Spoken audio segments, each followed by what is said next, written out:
guys, good morning. It's Annakay again. Back to you with another video. This one is a very personal video. I was contemplating whether I really wanted to share it, but I believe that in my pursuit of going through this procedure, titled as you can see, Uterine Fibroid Embolisation, I really went on YouTube for a lot of videos and support.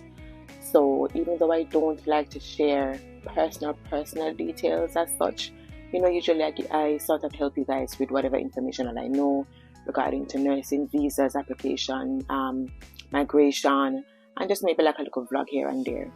But this one is very, very personal to me, and I literally contemplated long and hard before I decided, all right, I'm going to share.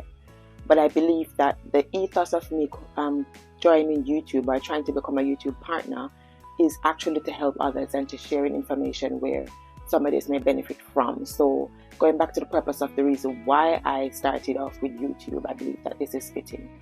So today, guys, I'm going to be doing I'm not going to be doing, but the surgeon will, my procedure, the radiology department, a uterine fibroid embolism, embolization. So I was diagnosed with fibroids from I was roughly about 30, I think. I'm 37 now, so I've been battling with this condition for quite some time. I believe initially when I found out, things weren't, I think I found out because I was having like increasing menstrual pains. It was becoming really, really bad. Like I've always had menstrual pain growing up as from I started menstruating, but it started to becoming quite severe and quite heavy. Like the blood flow was so heavy. And so upon obviously ultrasound, then I would have been diagnosed at the time that I do have multiple, not just one, but multiple fibroids. And so I struggled with this. And as the years goes on, as the months go on, it becomes worse and worse. And it's been worse. Like it's been severe basically, and it's caused me to become anemic, struggle a lot when I have to work, when I was even in nursing school, when I had to go to school, even now that I have to, go to school. Obviously I'm doing my midwife for some of you that know. I struggle every month during this time. My cycles are like 7 days minimum. So I'm anywhere from 7 to like 14 days, something like that for my cycle. So by the time your cycle ends, you only get a small window break for another crucial cycle again. So it's almost like it puts me in a mood all the time. I don't want to be around people. It's very difficult to concentrate even at work. Or my job, I can't afford for that to be happening. So I wanted to do initially I was going to do a mammectomy, even though I reluctantly wanted to go down that route. So then I started off with changing my diet. And I must say, when I changed my diet, when I was quite serious on my diet, it actually shrunk the fibroids. So the amount was still there. I believe I started off with about 5 or 6 upon the first diagnosis. So the amount was still there, but they were decreasing in size. But then I wasn't very, very strict to the diet, I would say. I must say I did see the difference. Even with my body, I saw the difference. Even with my skin, I saw the difference with changing my diet. And when I say I changed my diet, it wasn't like strenuous, to be honest. It was like stop eating red meat. I stopped eating chicken. I was mostly on it was like a vegetarian type diet. So I'm a seafood person anyway. I don't really like meat to begin with, to be fair. But obviously, most black people love them chicken.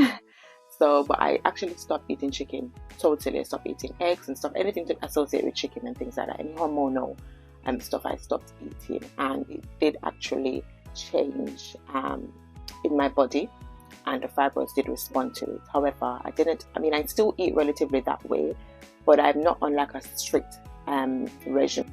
So, like I said, I'm still a seafood girl, so I mostly eat white meat seafoods anyway.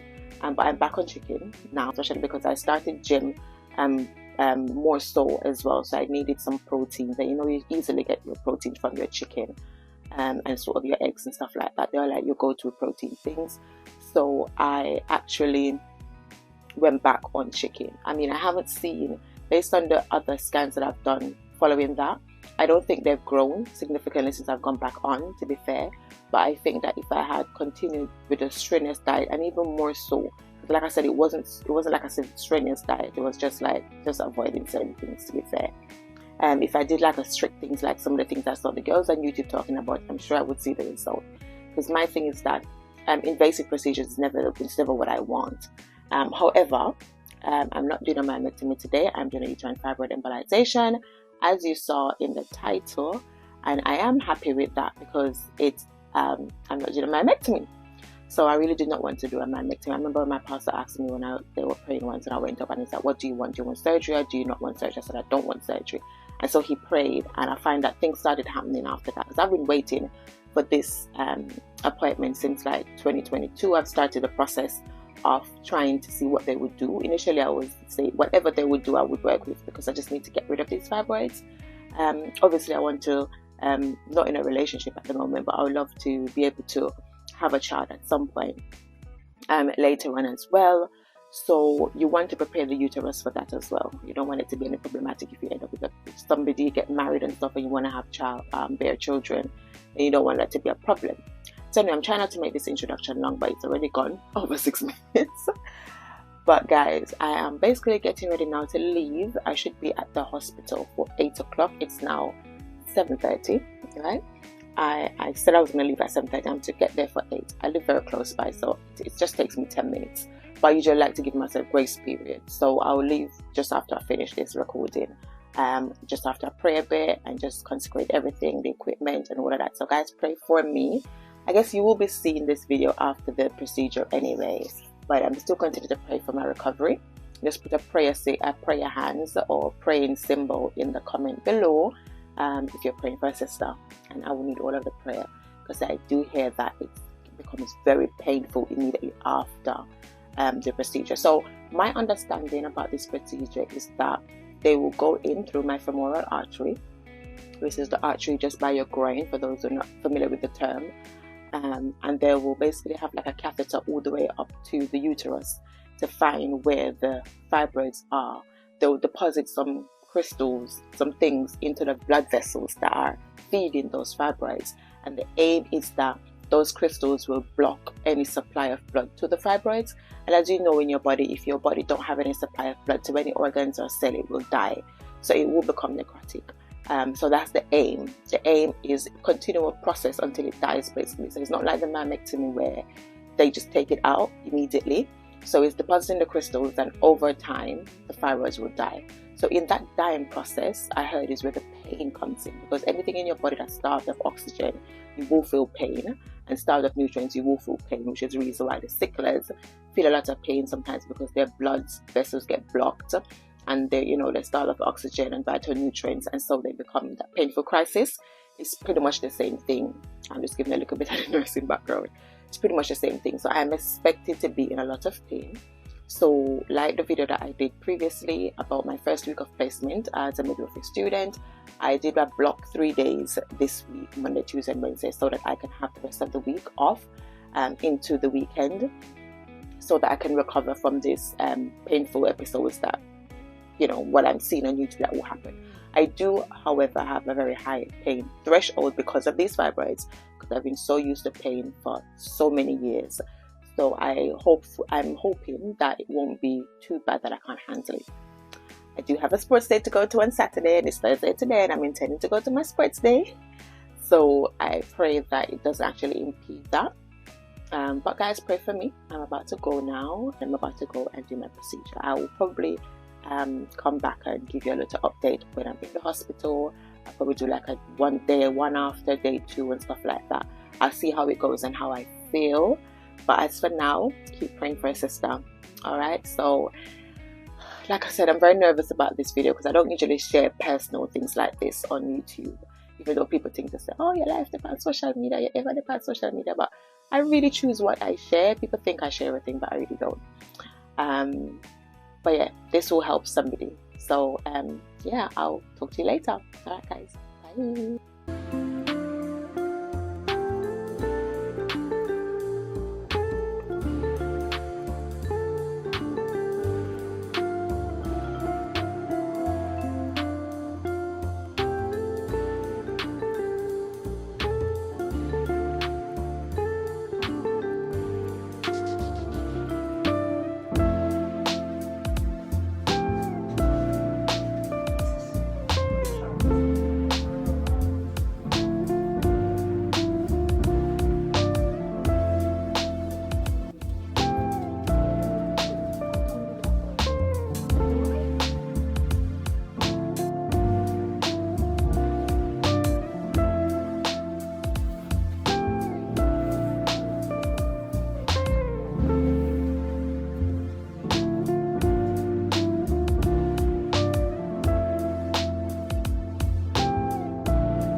I give you guys a little update.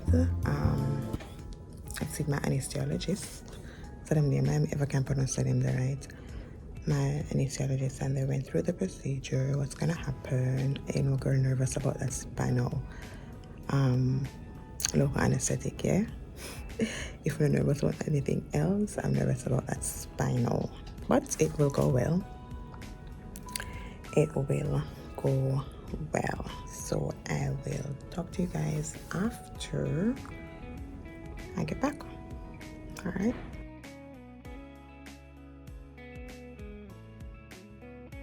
Okay, so back with a little update for you guys. The procedure, I've completed the procedure. It went well. According to what the doctor said, I am now in recovery, and yeah, it's just starting to get a little bit painful.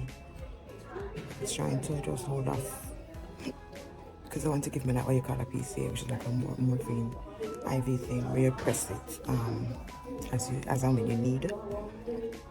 But we know OPS is another story, so I'm trying to avoid that. So I had some IV paracetamol, which did help a little, and then I tried some tramadol. I had the tramadol, and almost immediately after, I was like projectile vomiting. So that's that. The pain is coming back on a little bit more now. I think my legs are still very much numb. They're very heavy. I can feel a little bit more going down. You know, like I was numb from the belly down. I can feel a little bit more now, but it's still so much numb. I'm just tired of being on my back. I think the discomfort is more me being on my back. I just can't wait to turn or to come off of my back. I can't come off of my back as it. But I'll update you guys a little bit later.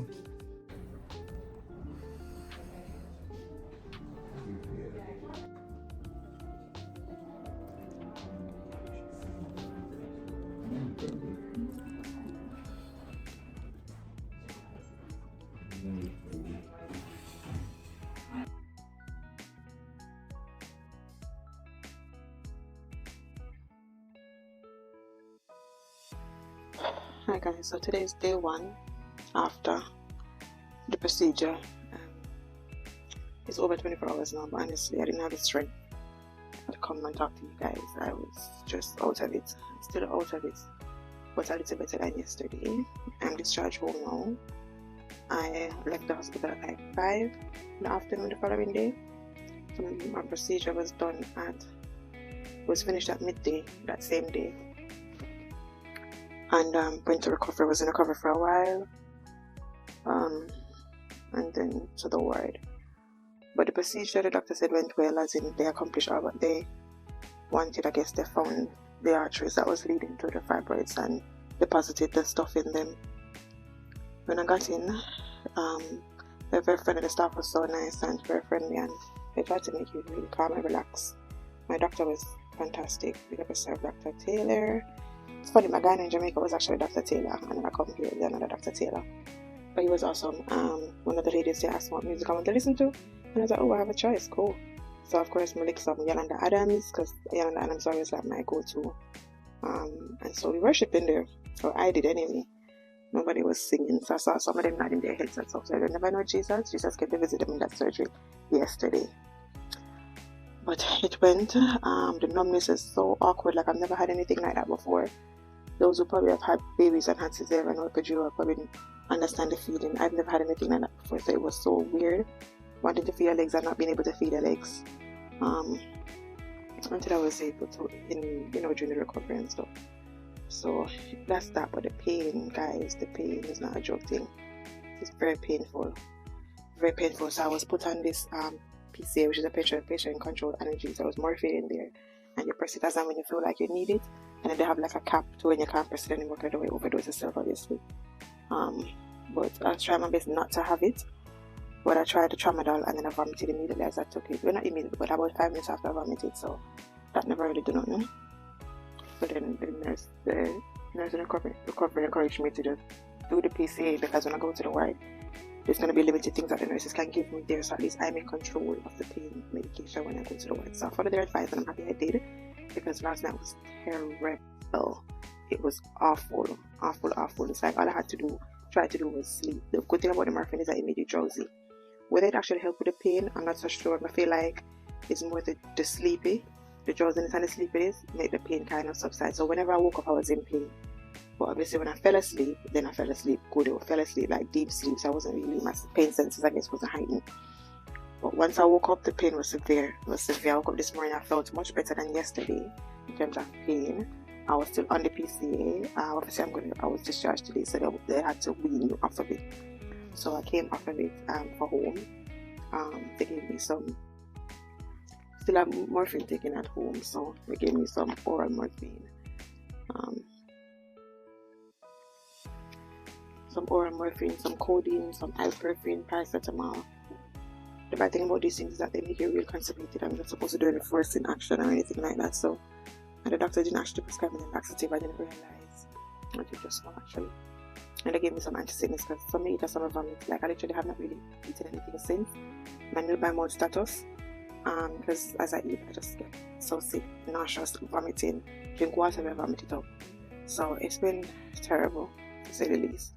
But I'm looking at the bigger picture and the brighter picture, knowing that it's just temporary, because after this period, after this segment, then at least that's it, right? I don't have to cope with this for another every month, basically. So I have a follow-up appointment, follow-up MRI in 6 months' time to check to see if the fibroids have begun to degenerate or if they have completely degenerate. And then, you know, while they're degenerating, that's another heck of pain. So that's it, guys. What else again? Poop on myself yesterday before I went. I made sure I emptied my bowels before I went. And while I was in the coffee, I was sweating like mad, like sweating from head to toe. I didn't even realize I was sweating that much. The sheet was wet, soaking wet.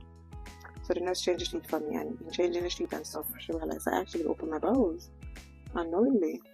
So I let that go on and something. So I had my first hospital experience, as a proper hospital experience, I tell you.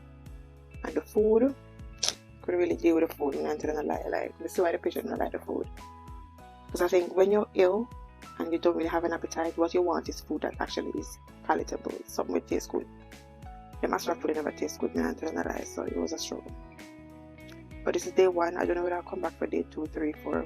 I'm not sure. So in case I don't come back, guys, thanks for watching. I hope I help somebody or answer somebody's question. If you have any question, you can always comment below and then I'll answer. I'm usually okay with my comments, so I'll answer it. I hope you can even hear me, because I feel like I'm talking so low. I pray to God that you will hear it. But yeah, that's that. So my friend, bless her, Dalapo, brought me food just now. I actually came home. I live on my own, so there's nobody to actually assist.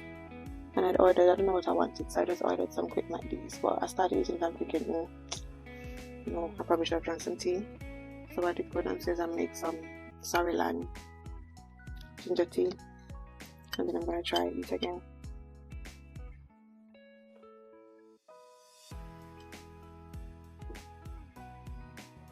I'm going to try eating again. I'm supposed to go to sports day tomorrow.